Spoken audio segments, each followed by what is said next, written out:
Over on the right-hand side are the other two pieces. You got the income statement up above and the statement of owner equity down here below. The income statement, you got your cash flowing in, etc. But you also have non-cash issues here. The primary one in this particular example is the depreciation on your assets. Okay, so you have equipment, you have buildings. In this case, because they don't have livestock, but if you had livestock, it would show up here too. Okay, so your cash changed this much here in your bank account, but your business actually made $29,000. Okay. Now, if you start trying to tie these together, that's where this is important. All right. So you got some differences happening here, and one easy one that I want to point out here. You notice up here your change in equity.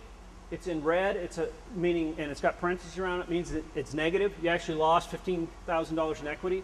Your business actually made $29,000. So how'd your business make $29,000 and your equity actually dropped $15,000? Okay. Well, it's because we took $45,000 out as an owner withdrawal. So your business made $29,000, you're living off of $45,000. Okay, you're going to lose almost $16,000 in equity from one year to the next. Okay, so that's the interactions that these give you. So if you get that complete set of financial statements and you say, okay, what's going on here? I don't like this. I see this. What do you suppose you could do with this to make it all work and not lose equity? You could live off of less money, right? So, and you're welcome to do this right now if you'd like. Go ahead and put a number in there. If you want, just put $29,151, and you'll see that your equity actually remains the same, okay? So you can play with that. So that's what this is designed to do. Put in your numbers and see where you stand and see where you need to make adjustments, okay, to make things work from one year to the next. And finally down here, the statement of owner equity, which is pulling together the pieces between your beginning and ending net worth and whatnot. So you got asset value change. If you have things changing in value that you need to input it, like the example I gave with the land, or something else that you have coming into play there.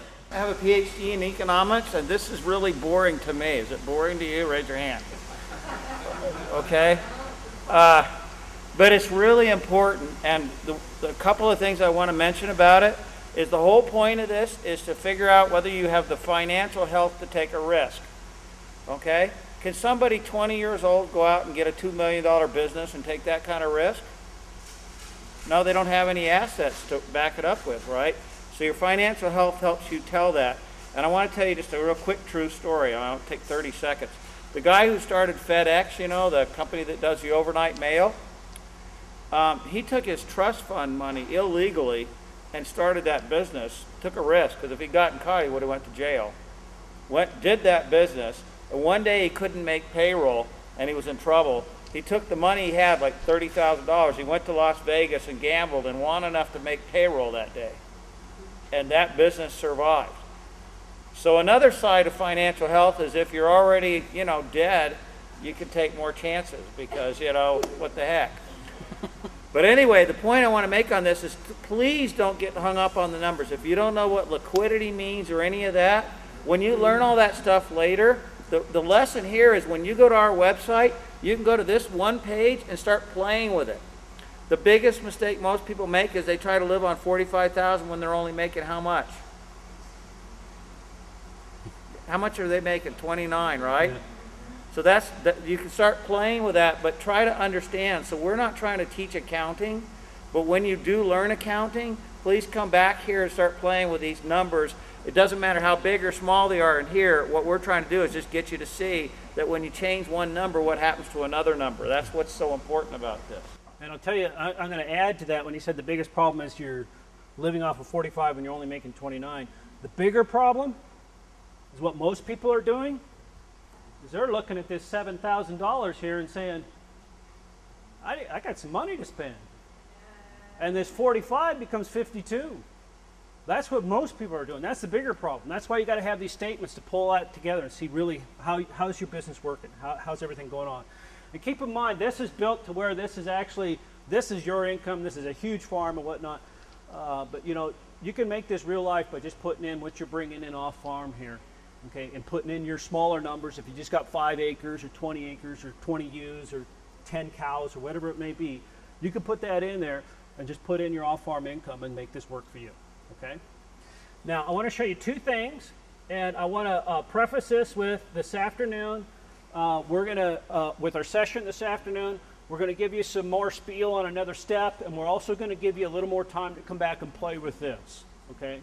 So we'll have a few minutes here before lunch to play with it, but you'll have a little bit more time this afternoon.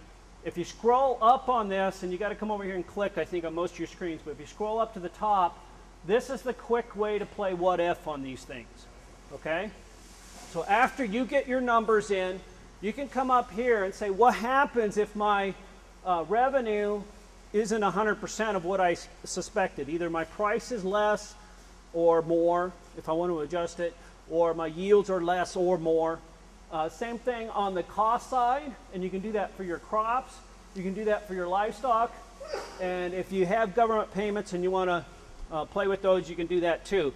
But just as a for example, you know, when Dana talked about how sensitive is this to risk, I could come in here and say, that's my, this is based off of what I project for my crop revenue. What if that is just 90% of what I project? Okay, and I hit enter. What does that do to everything? You see, it's pretty dramatic. If I don't adjust over here, I went from $29,000 profit to almost $3,000 loss. If I don't adjust what I do over here as far as what I'm living off of, that's all coming out of my equity, okay? I'm eating down what I'm worth. I'm living off my assets, and eventually I might, I won't say, you lose your assets. Okay? Okay? You don't have anything left, all right? So that's how you can play with it after you put your numbers in there, okay? I'm going to change that back to 100 right now and real quickly show you how to put your numbers in there. If you go back to income and you go to the line that says number of acres, you can start just changing those, okay? So I don't have any wheat, so I change that to 0. Everything zeroes out, no wheat. I go over to corn. I don't have any acres of dryland corn. I'm going to 0 that out. And let's just say I have 10 acres of irrigated corn. Okay, is that okay for a number?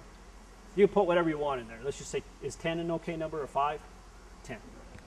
I'll just go with 10 acres of irrigated corn. Okay? Now, I don't have time right now to mess with too many of the other things other than I'm going to make none of it leased.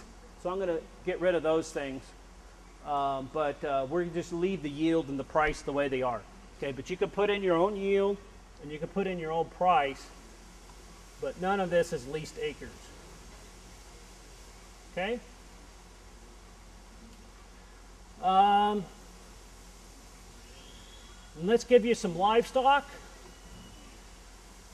You guys want sheep or cows? Sheep. Okay?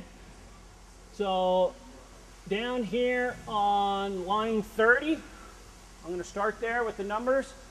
Number of animals exposed. So that's how many ewes I'm exposing to the ram to be bred. How many sheep do we want to have? 20, okay? 30? 30. Let's go with 30 sheep. So you put 30 in there. Okay? What's the base value? And what's the revenue? Oh, I want to point out these little red triangles. If you mouse over them, they give some help. Okay? So that tells you what's going in on that line. So the base value is the average value of what it costs you to raise it. Okay? So if you're going to raise a ewe that you're going to then breed, what does it cost you? Okay? Somebody want to throw a number out? Again, you got to keep good records, so eventually you can just put that number in there. But anybody want to throw a number out? You know what it costs you to raise a ewe? Adult female sheep. Let's put 60 or 70 in there. Okay, let's put 85.50. Okay, there we go. We got a number, 85.50 on the value. Okay, that's what it cost me to raise it. Okay, the number up above that, so I got 30 sheep. Well, it rounded it to 86, although it's 85.50 in the numbers up there. That's what it cost me to raise it. What does it cost me if I were to buy it? It's going to cost more if I just bought it from somebody else versus me raising it. So let's put $120 in there. Okay? So now we've started to add some value to our production of livestock. Okay? So again, that's going to show up over here on our asset. Okay? It's going to show up over here on our statements and so on. All right? So up here then we start putting in some other production numbers. And it looks like I'm about out of time. So let's just say that you're getting 100 pounds of lamb per ewe. Okay. We have 30 ewes. This is the ram stuff. 30 females per ram. That'll just give us one ram for those ewes. Our ram is a $200 ram. These are the coal prices. Our ram is going to be a 200-pound ram when we sell it. We're going to get 40 cents a pound. Our coal ewes are going to be 160 pounds when we sell them. And we're going to get 58 cents a pound. I'm just throwing numbers in here. And how long does a ewe last around here? What's an old ewe about to die? 10 years? 5 years? 8 years? 13? Okay, we'll make it simple. We'll just say it's 10%, so that'd make them 10 years old. Okay, so we start to put those numbers in there, and it's starting to calculate revenues and whatnot over here. Now, I still have a lot of expenses in here, so this isn't perfect. But if I bounce over to the statements, okay, and you start to see some things happening over here, okay?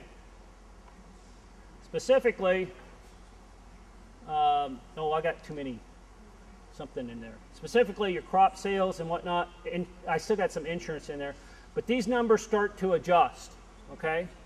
I got too many other assets and things floating around in there from the previous things. But that's how you go in and you start building your enterprises, you start putting in your numbers, you start putting in your expenses, and the balance sheet, and the cash flow, and the income statements, these all start updating, okay? And then once you get your stuff the way you want it, you say, that's a good picture of where I'm at.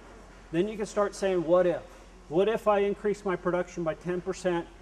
Is that going to cover what I'm really planning to do here? And then you start to set goals and so on and so forth from there. Okay? So that's our spiel on determining financial health. Questions on that? Worthwhile exercise? Remember, the goal is to get, first of all, to get started. So you know where you're at. And then you just keep measuring, and you know if you're making progress towards where you want to go.